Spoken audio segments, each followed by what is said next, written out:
Our next lecturer, Rob Hunter, you know, if Luke is the father of this project, I guess you'd have to say that Rob Hunter is like the soccer mom. You know, as the editor of Ceramics in America, you know, he's the one who gets the kids to practice, you know, who picks them up and makes sure they're well fed and they get tucked in at night. He's the one who, you know, when they're winning, cheers them on. When they're behind, rallies their spirits. And in the end, you know, the soccer moms are the great unsung heroes of any successful sports team. But we do want to sing the praises of this particular soccer mom. Rob Hunter, more than anyone else, has probably done more to encourage new thought, new intellectual development in our understanding of American ceramic traditions than just about anybody in the entire United States of America. His years editing Ceramics in America have revolutionized what we know about potting in early America, the potters, their wares, their influences, and the fact that we could have in a revolution and revelation of North Carolina earthenware studies, have someone of Rob Hunter's category and caliber to be our soccer mom made us all the incredibly lucky ones. So with no, Rob Hunter. Yeah, thank you. Thank you, Rob.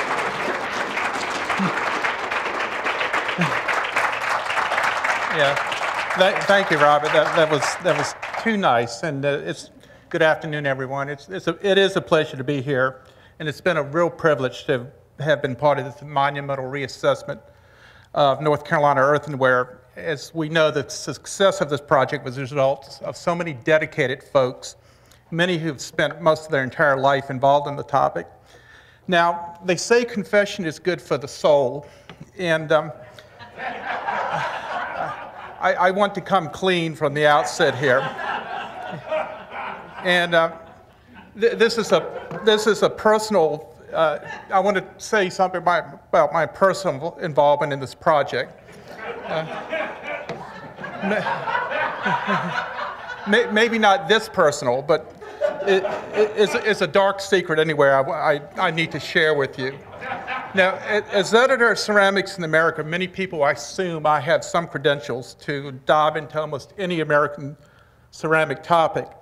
But the problem is, basically, how do we define American ceramics? We've heard a lot of German today, you know, so we can wonder, you know, how do we define American ceramics? This country has countless regional ceramic stories, almost too many to count. There's dozens, if not hundreds. And while I have some understanding of some of these, for example, I know a little bit about the slipware that was made in Morgantown area of what is now West Virginia. And I know a little bit about the early Germanic slipwares of Philadelphia. And let's see, maybe I know something about the red earthenwares and stonewares upstate New York, and even the somewhat arcane slipware of Long Island, New York, and its unusual cookie cutter style of decorating techniques. Nonetheless, when Luke came to me with the idea of this project, this reassessment of North Carolina Moravian ceramics, I felt that literally I've been thrown into the deep end of the pool, way over my head. But Luke was persistent and assured me that almost anyone could be brought up to speed with this very mysterious subject. Very reluctantly, I took Luke's word for it. After all, we were following the works of, you know, such heroes as John Bivens, Stanley South, Brad Rauschenberg, and the rest of the team, the North Carolina Pottery team, fanatics that include Mo, Linda, Hal, Eleanor, Mary, David, and our other colleagues that joined us. And at first glance, the pottery didn't seem that tough. I mean, it was pretty distinctive, and surely I could begin to recognize the important visual cues contained in these earthenwares. So what I did, I just simply put on my best poker face, if we have one there, and dove right in with Luke and his colleagues. But almost immediately, when I began to see the incredible variety of decorative, of color, form, and pattern, and here terms like imbricated triangles, pomegranate metaphors, philpots, Huguenot crosses. I think I kept my poker face, but internally this is what I looked like. And I think Luke had a sense of my insecurities and my inadequate knowledge on the topic, and he took pity on me. So knowing my archaeological background and my experience with 18th century British refined earthenwares and stonewares, Luke gently suggested that for my contribution of the project, that I take on the reassessment of the Staffordshire style earthenwares, which were made by the Moravians here in Salem in their attempt to broaden the marketable wares. Now, don't get me wrong, the story behind these ceramics, these two remarkable objects, probably ranks as one of the most important achievements in 18th century American ceramics. But the evidence of their manufacture consists of a few documents and nothing but literally a handful of archaeological fragments. In fact, not a single antique example of this genre of ware is known to survive. Now, the archaeological fragments are so small and so few, you probably could fit everything into a size 6 shoebox. So today is my sort of shoebox story. And yet, as you heard a couple times now, in December of 1773, the Salem records report the arrival of a stranger journeyman potter by the name of Ellis. And from that date in December to his departure in May of 1774, William Ellis was able to transmit some of the key production techniques used in the making of English creamware and possibly English salt glazed stoneware to the Salem potters. But William Ellis was not the first stranger potter to show up here to make the Moravians aware of the practice and firing of queensware. Earlier, 2 years earlier, another unnamed English potter had visited Wachovia and introduced Al's to queensware and tortoiseshell ware at Al's Bethabara's Pottery. Now, only a single fragment of a cream-colored beaker recovered from the kiln waste dumper of Al's shop may be associated with that demonstration.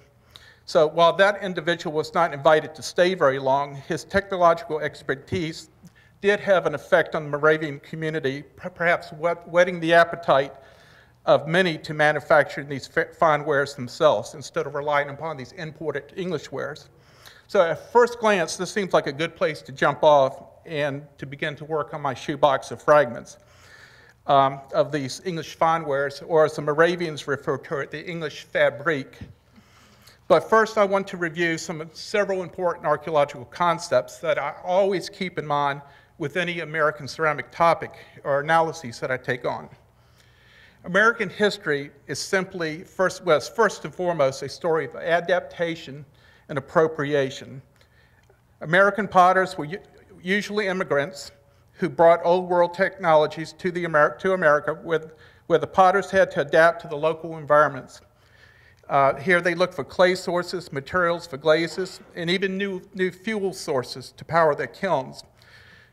Of these, the clay, without question, is the most important consideration. The second concept is that of appropriation. How design sources are translated in the new environment. This is a very mysterious mechanism. For the Moravians, they clearly wanted to copy the mass-produced forms made in Staffordshire. And those mass-produced forms were exported in huge quantities to this country, throughout the world, literally.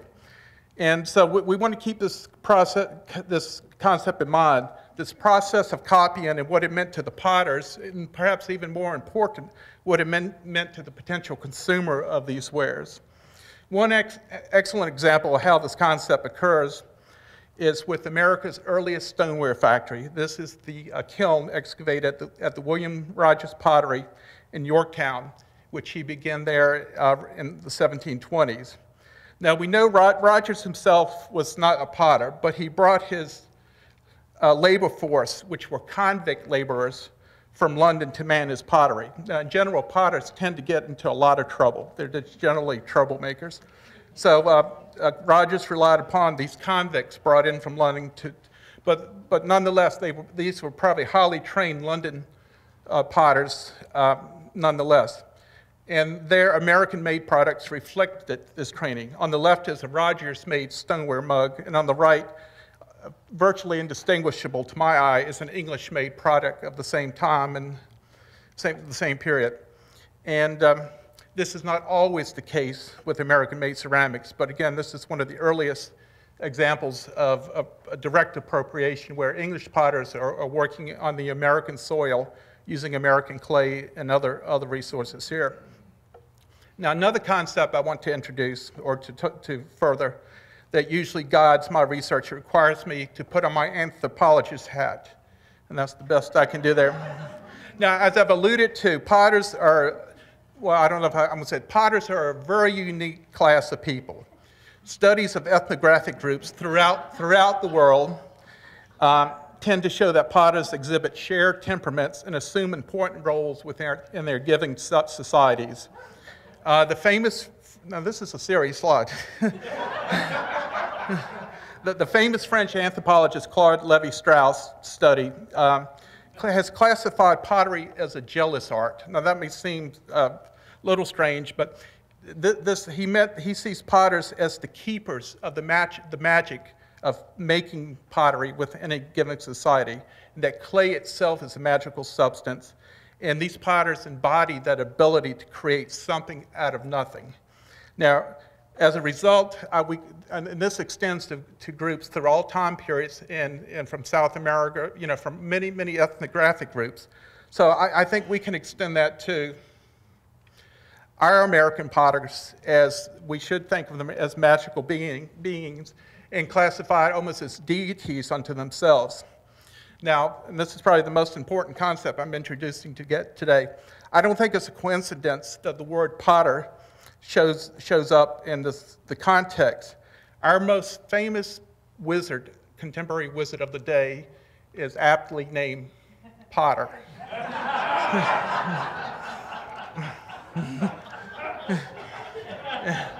And again, I don't think this is a coincidence at all. I think it's confirmation of this, this concept we should have about potters.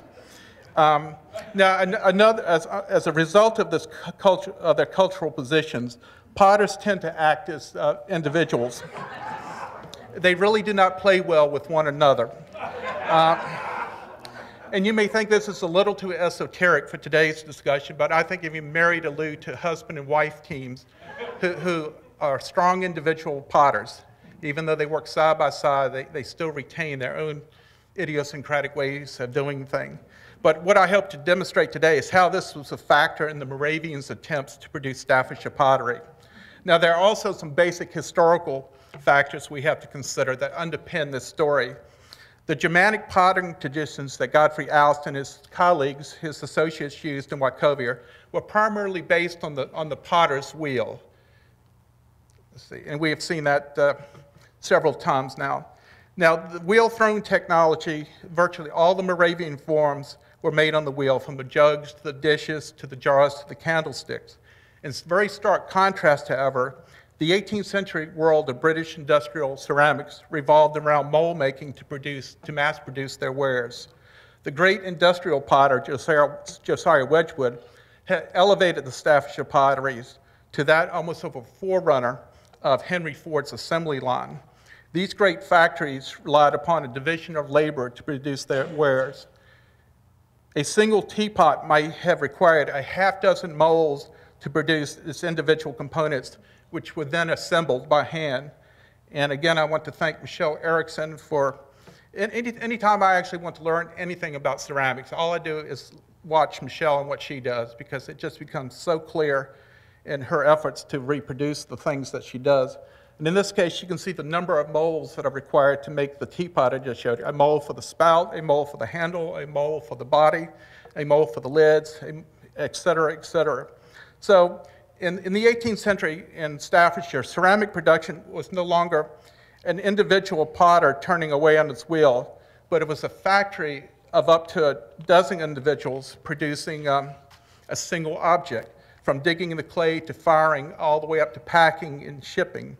So the hero of the Staffordshire industry became the model maker and the mold maker. These were the folks who really dictated the design and style of the ceramics that were being produced. The wheel, as the Moravians knew it, became something quite different. As early as the 1730s, the turning lathe adapted from the woodworkers and the metalworkers, became an integral part of Staffordshire pottery making to produce objects like this. While this contraption may seem totally strange foreign to us today, it was the tool used to create both form and decoration in the British ceramic industry. So to sum up quickly, then, the technology and materials needed to make British-style earthenwares were considerably different than the Germanic potting methods, and it would take some pretty unique factors for a Moravian potter to abandon his lifelong training and his preconceptions to take up the manufacturing of the English fabrique.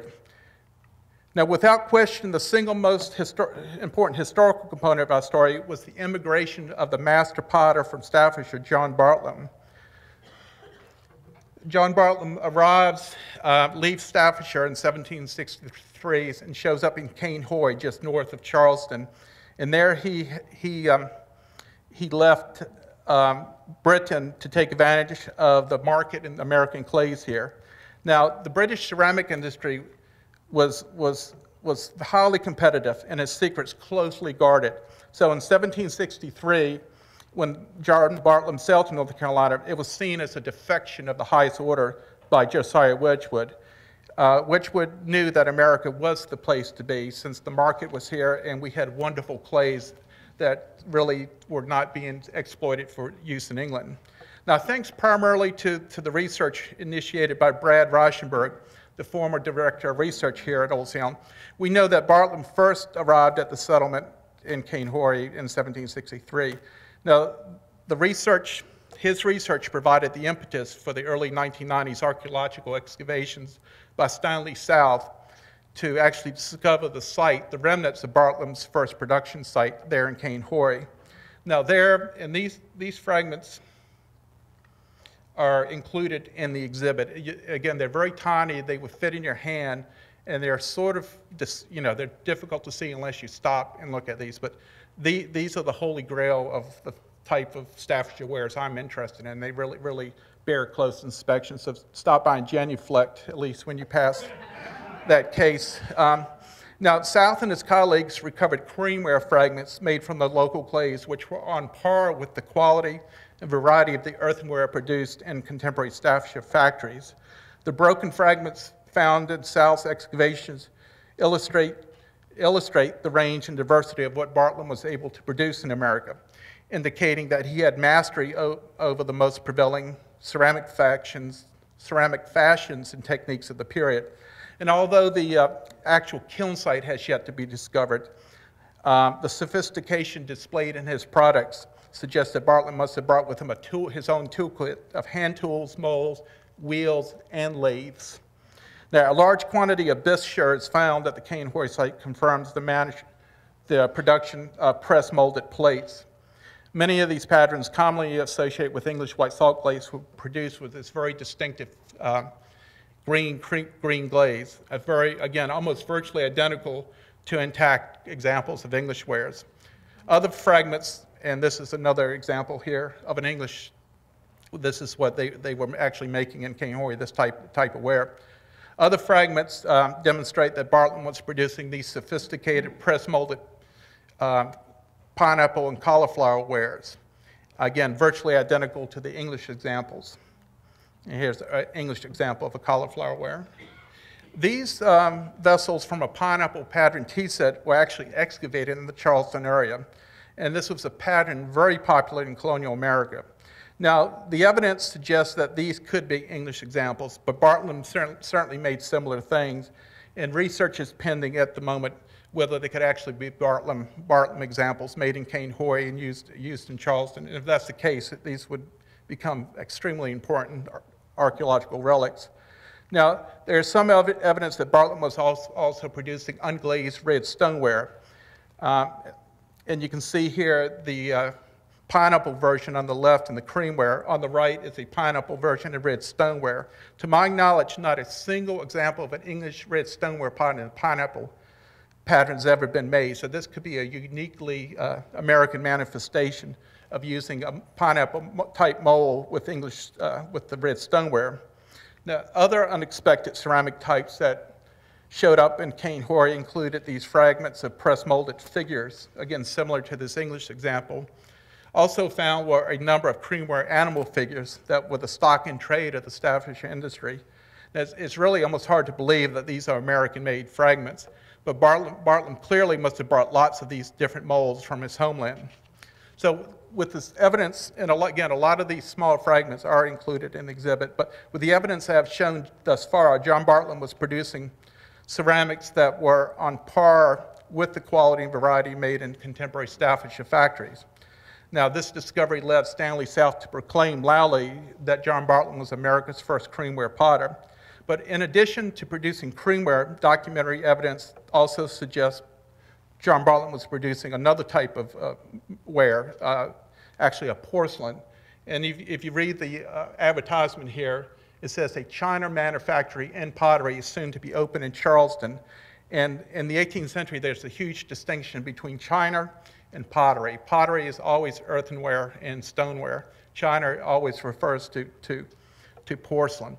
And indeed, archaeological evidence from the cane hoary site produced these fragments, which are now known as America's earliest attempts to produce soft-paste porcelain. And indeed, very, very, very important point. My point here is, though, that Bartlam was truly a master potter from Staffordshire and brought with him the tools and the knowledge and the workmen who were capable of producing state-of-the-art English-style ceramics. Now, by 1772, Bartlam's Charleston factory had succumbed to economic failure. And the story of pottery is one of economic failure. It's just a theme that's repeated over and over and over again. Pottery making is a very, very difficult venture to sustain from an economic standpoint. But when he left Charleston, he moved to Camden, where he continued to work until his death in 1781. But at the time of the bankruptcy in Charleston, one of his skilled workmen, William Ellis, who also was born and trained in Staffordshire, was broke. I mean, he didn't have any employment, left Bartlam, and he was able to travel here to Salem to seek some sort of employment. Now, on Ellis's arrival, as we know, in 1773, the master potter here, Godfrey Allis, agreed to make an experiment of the new pottery that Ellis possessed the knowledge of. Now, Ellis supervised the construction of a new pottery kiln adjacent to the Salem pottery that would be suitable for firing the Staffordshire-style wares, the Queen's ware. The technical expertise at building a specialized kiln was just one of the necessary ingredients to produce Staffordshire-type wares. And again, as I've mentioned, perhaps the most important ingredient necessary was a suitable clay body. And here in Salem, well, something much finer and lighter in color than the coarse red-bodied earthenware that the Salem potters were using here in Salem and Bethabara. Now, Ellis would have known this given both his Staffordshire training and his use of the white clay that Bartlam had access to down in South Carolina. And so in order to take advantage of the new ceramic technology, securing a supply of fine white earthenware clay was critical. And the Moravian records confirm that such a source was found and that at least 2 wagon loads of white clay were provided to Ellis during his short stay here in the Moravian community. Now, by the time Ellis left the community in May of 1774, the records indicate, now this is from documents now, that Ellis has successfully made a trial burning of Queen's ware and another firing of stoneware, which indicates there were two successful firings, one of the Queen's ware, which was the earthenware, and one of stoneware material. Now, there is not much historical evidence to suggest that Master Potter Allis embraced this newfangled Staffordshire-type wares. But we know that Moravian journeyman, at one point he was Allis' apprentice, now journeyman, Rudolph Chris certainly embraced the opportunity to make these new wares. But we really did not hear of the production of fine wares here in Salem until the records of 1779, when Allis reported that Chris carried away is a nice term, I think it means he stole, several forms which are used for making the flowers for the fine pottery. Now, these are molds for making small flowers, which we'll talk more, and Mo alluded to this in his discussion yesterday for the fine pottery. Now, these forms were used to create the decorative terminals, handle terminals of mugs, tankards, and teapots, but it was such an event that it was recorded that Chris, absconded with these molds, and clearly he was not really supposed to do that. But that goes back, we haven't heard much at all about the story of the friction between Alice, the shop master, and the ambitious Chris, of which many of these vitriolic fights have been documented in the testimony in the Moravian records. Alice had once referred to Chris as a silly ass earlier as a youngster. And their personal problems were legendary here. They really continued to plague the operation of the Salem pottery. Again, as I alluded to, that, as an anthropologist, potters do not get along with one another when they are confined to the same space. And that's not a bad thing. That is not a bad thing. They are, if we look at them as deities, Greek mythology is legend with gods not getting along. So. And I firmly believe that that's how we should focus about this. Now, in September of 1780, Rudolph Christ, though still a journeyman under Als and working in the same building, requested permission to operate a fine pottery here in Salem. Now, clearly, Chris was anxious to separate himself from Als and to focus on Staffordshire style of white, black, and salt pottery.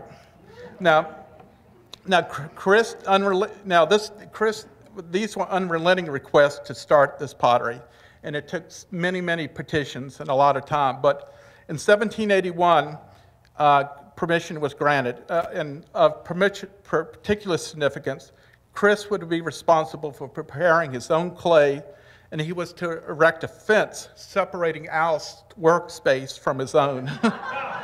Now, this fence, of course, had both symbolic and practical significance. Now, Chris even argued further that the fine pottery cannot be manufactured with the rough pottery because of the fineness of the grain, because the finest grain of sand that comes in contact with the white clay will do a great deal of damage. So their conflict was down to a single grain of sand. That was so. Of course, this was a great exaggeration. That potters today they have to keep the rough clays, the coarse clays, and the fine clays separated, of course, because you do worry about contamination. But this indeed was an exaggeration. But it gave further weight to Chris' desire to be free of Al's supervision. Now, importantly, the contract also specifies specific vessels for which Chris would receive piece payment for his queensware attempts, or the Staffordshire-style teawares. And these included sugar cans, teapots, quart and pint mugs, and this is very important, with double handles, and also formed plates and dishes. Now, it's the double handles that, again, you want to keep in mind when we come back to this. Now, finally, we can move from these documentary records. We can turn to some archaeological, back to our shoebox of a handful of fragments. Now, at this point, I have another small confession to make. Archaeology is rarely an exact science. with apologies to my colleagues in the audience, Archaeological.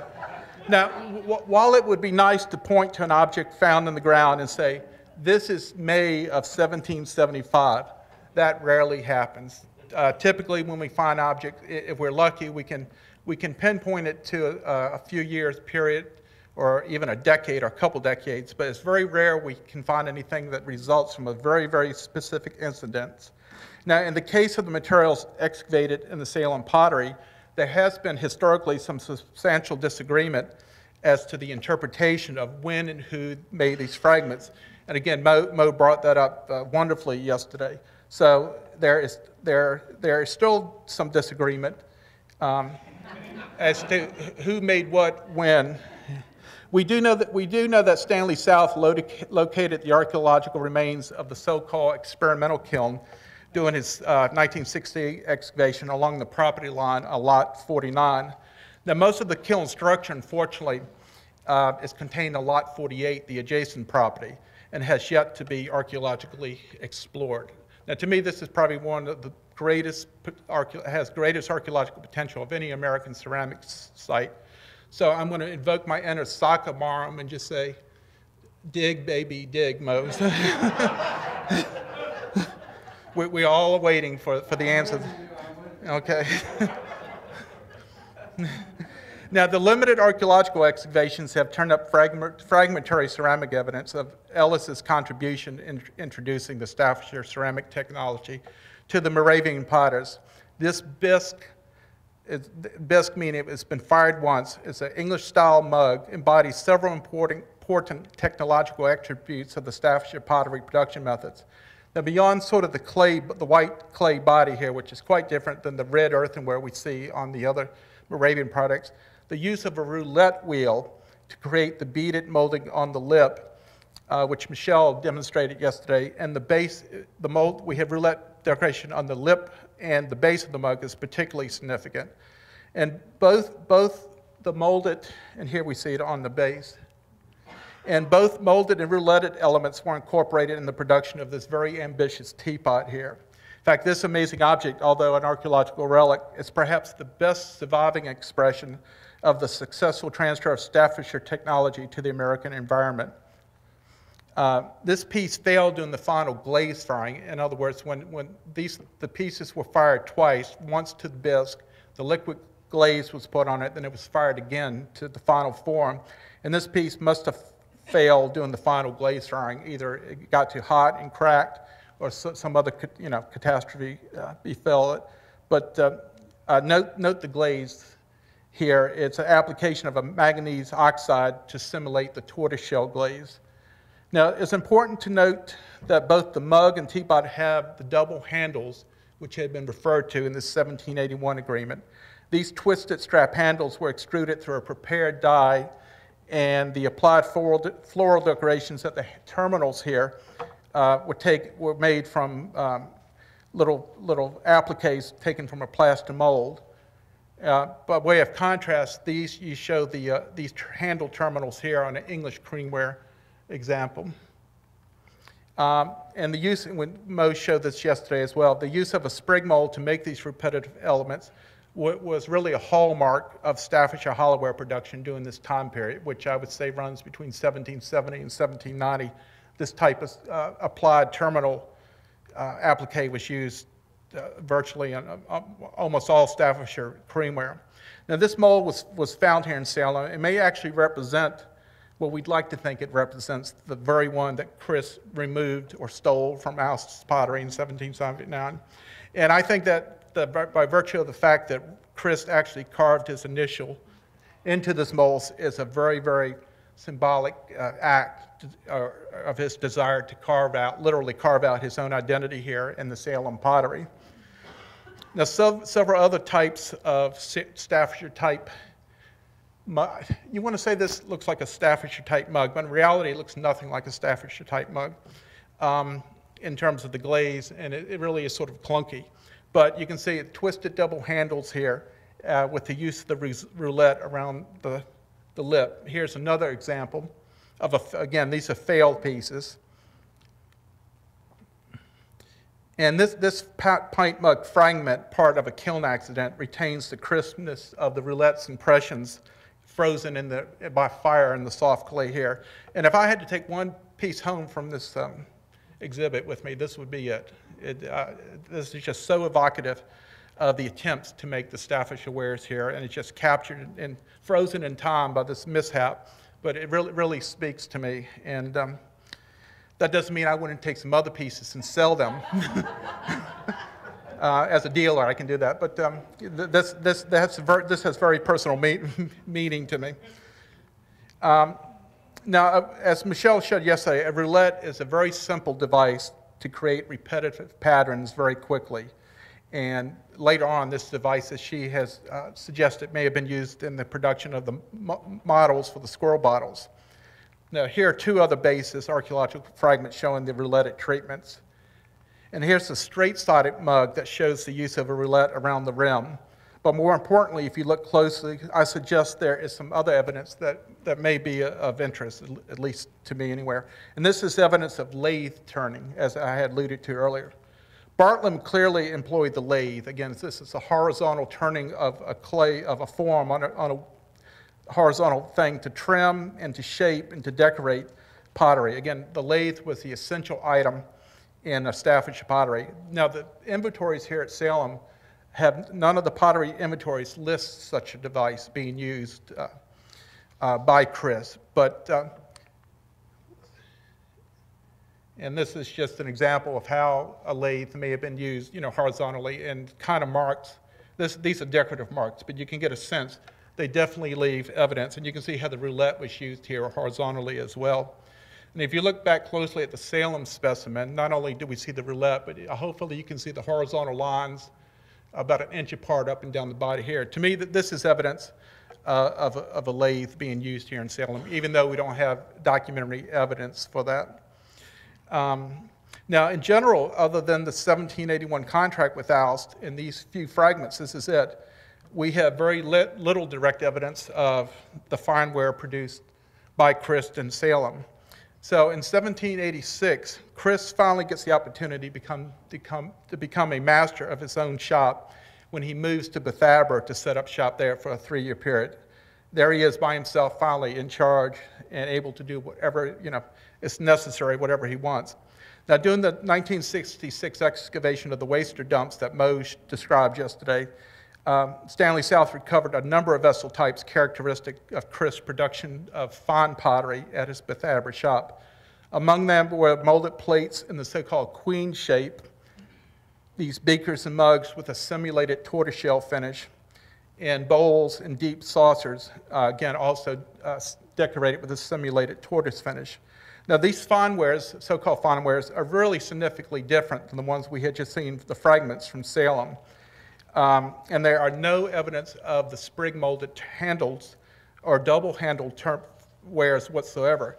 So it's a strange thing that while Chris seems so anxious to be making these Staffordshire-type wares in Salem, once he gets to Bethabara, he almost reverts back to his Germanic training, and because he has the freedom to make what he wants. He no longer has to identify himself as different from Alst, being under Alst's thumb, and I think he takes full advantage of that and sort of abandons the attempt to make fine wares in Bethabara.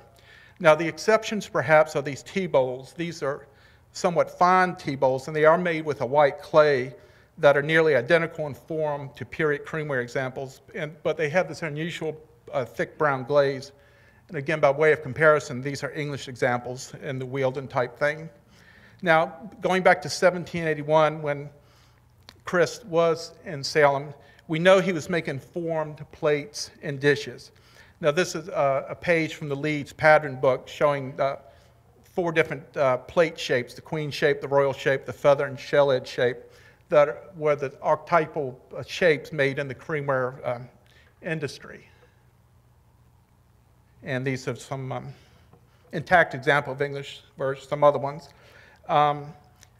In contrast here is an actual plate mold of Chris in the so-called queen's shape, or actually is a modification of the queen shape, between the queen's and royal shape, and the detail of the edge here. Now, again, this is a mold carved into fired clay to create something that could be made with repetition, and not only quickly, but with regularity. These would be matching items. That was an English example of a Wealden with the Wealden thing. Here's another English Wealden that has not only manganese but copper accents added to it for color. Now this is the Chris version at Bethabara. And I'll leave it up to you to be the arbiters of taste here to see how close he was coming to matching the Staffordshire ideal versus something that may pass for the Staffordshire type wares. I think in this case it may have been more important to have the molds available to produce these plates quickly and with great consistency, rather than focusing on refining the glaze techniques to actually replicate the Staffordshire type things. Even though he tried to simulate the British tortoiseshell creamware, he had to use what's also unusual. In Salem, Chris had access to the white clay, and he should have had access to a similar clay, if not the identical clay, in Bethabara, but he apparently did not use it for the forming of the bodies of any of these pots. And if you look closely, you can see the red clay body in Bethabara beneath a white slip. In other words, he would mold the plates with the red body, then cover it to camouflage it and give it a finer surface with white slip. And furthermore, he took the backs of the plates and covered them with this thick, dark manganese. Now, this technique was also used by contemporary French faience potters, but we really don't know if the use of the dark manganese was a purposeful appropriation of the French faience style or simply another technique to disguise the poor quality of the Bethabara clay body. Now, Chris also, you may have noticed, also added a curious decorative treatment to the back of these plates using a simple beaded roulette. Now, this use of a roulette on back of plates has no parallel in English ceramics whatsoever, and you almost get the sense that he had a new toy available to him, and that why not use the great advantage by rouletting the back of his plate? Certainly a signature, again, in the antique market. If you see any rouletted creamware plates, it's something to immediately give somebody a call, if not buy them immediately. Now, a very uncommon 12-sided plate mold was made by Chris in Bethabara, and Mo showed this yesterday, dated January 6, 1789. And what's interesting about this plate shape is identical to a contemporary British plate shape from virtually, if you ask me what this dated to, I'd say 1790. And here we have Chris plate mold 1789. So clearly Chris was aware of this type of product on the English product on the market and took advantage of creating a very stylized shape. But what's a little different are the 4 small raised dots at the apex of each of the facets here. Seems to be an idiosyncratic addition by Chris.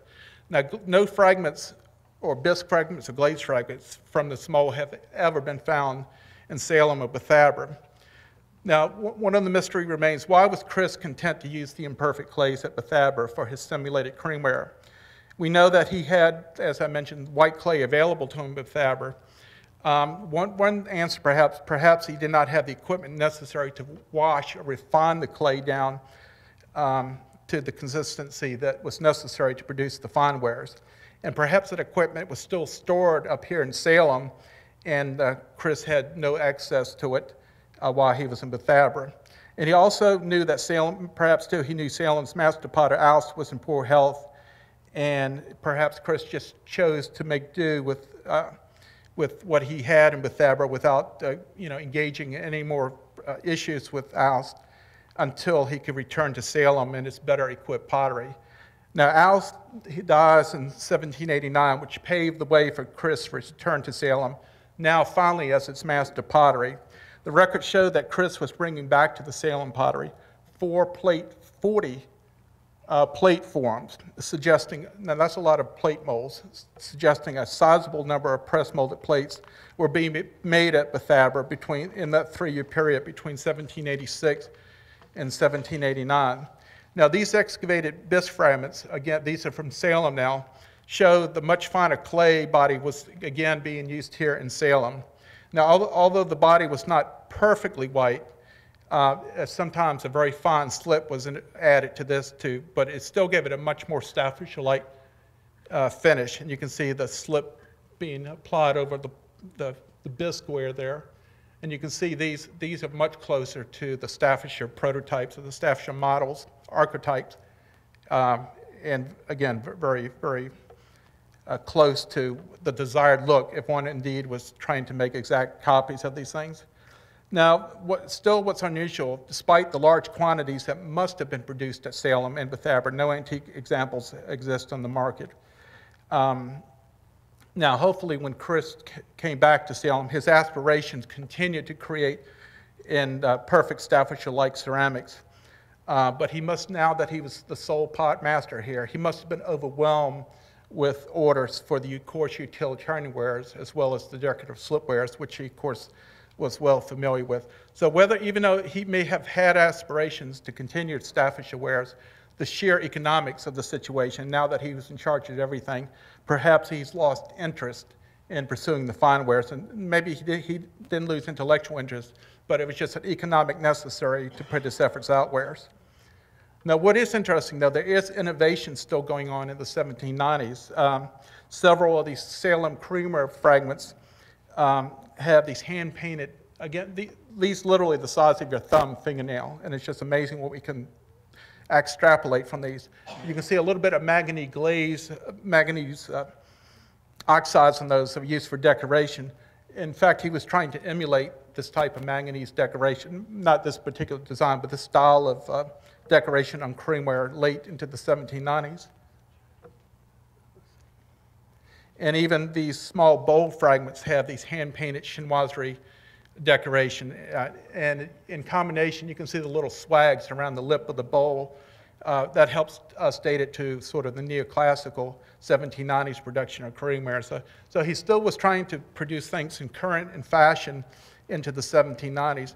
And when the faience potter, we heard about him today, Carl Eisenberg, arrived in 1793, press molded plates clearly was still being produced at the Salem Pottery. And small fragments from a queen-shaped plate show an intriguing use of faience to mimic the widespread pearlware of the British exports of the 1790s. And these are the British pieces, shipped in huge quantities. Every household in America had this type of ware.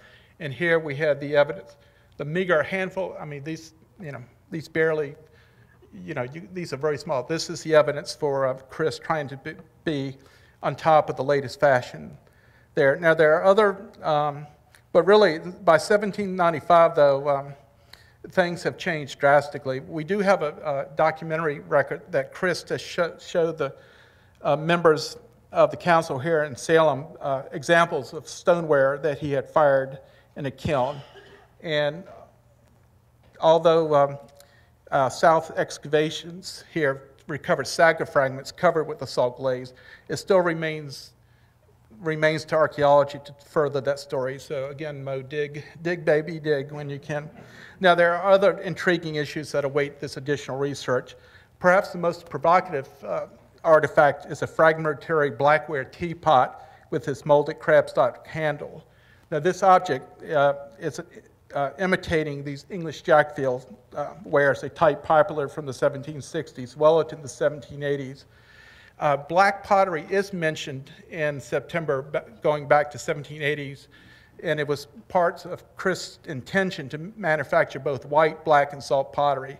So these fragments may actually reflect his intention to produce these black jackfield type wares. Now, Chris' interest in these fine wares, producing fine wares, did wane with the introduction of the molded animal flask and his continued production of the Moravian standard items thrown on the wheel. So, in essence, this is my shoebox story. I've taken a handful of broken fragments and tried to put the best spin on it. And the story really does await further archaeological excavations. But for now, these two amazing objects, although archaeological relics, in my mind, are perhaps the best surviving expressions of the successful transfer of Staffordshire technology to the American environment. They also represent a story of adaptation and appropriation and a tangible byproduct of the competitive tussle between master potters Gottfried Alst and Rudolf Christ. It's truly a real-life tale of a tempest in an American teapot. Yeah, thank you.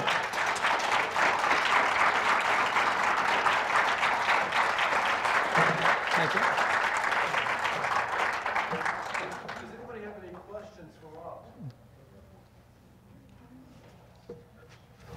Well, what type of production do you think we had this time? Well, a potter's life is determined by his production. And you think, and you ask any of these production potters, when they sit down to make pots, they're going to make boards and boards of pots to be fired. And I think the production was probably fairly significant. I can't put numbers on it, but it was in the hundreds of dozens of these pots if you extrapolate back from other contemporary potters. Bartlam, we know, when he went bankrupt for the first time in South Carolina, had a mortgage 500 dozen pieces of creamware as part of that collateral he had to put up. So I mean, I think the production was significant. It's not unexpected not to find a lot of archaeological fragments. But what's unusual, and I don't know how much archaeology has been done on the domestic sites to recognize what was made here in Salem. So it's a big black hole in a lot of ways, but I think production was significant. You don't make 40 plate molds and not make a lot of plates. How? On the roulette, did you see that roulette is used on any of the animal forms lately? I have not seen that specific roulette used anywhere else. Bankruptcy thing, was there a general economic thing that caused this, poor management or what? I mean, Potters have a tough business. They're always being undercut by other potters. In this case, it was very tough. English imports were getting so cheap and cheaper and cheaper. In fact, ultimately, all the Staffordshire potters go bankrupt because they were undercutting one another. And it was just so much cheaper to buy English imported wares than to make them here domestically. And as a story, it's just repeated and repeated and repeated. In the 19th century, English potters are so broke in England, they all come to America and they set up potteries in Baltimore or East Liverpool. I mean, the English potters actually come to America because they can no longer afford to make pots in their homeland. So you go bankrupt again? You do. And today, the great factories, the Spode, no longer exist. Wedgwood has gone bankrupt because of labor costs, and et cetera. It's a age-old story. How was the King Hoy site discovered? Well, I think the initial research was Brad Reichenberg did the documentary research and pinned it down to the geographic location. And I don't know if Stanley, he and Luke went to look for it specifically. Brad and Stanley and I went down there on one or two trips, kind of trawling through the woods, and pinpointed it closer, and then Brad and Stanley got together. And did an archaeological, in spite of the archaeological, they still did not actually find the kiln site, so hopefully more will be found there. And Bartlam moved to Charleston after King Hoy, and his site still awaits investigation as well. Yeah.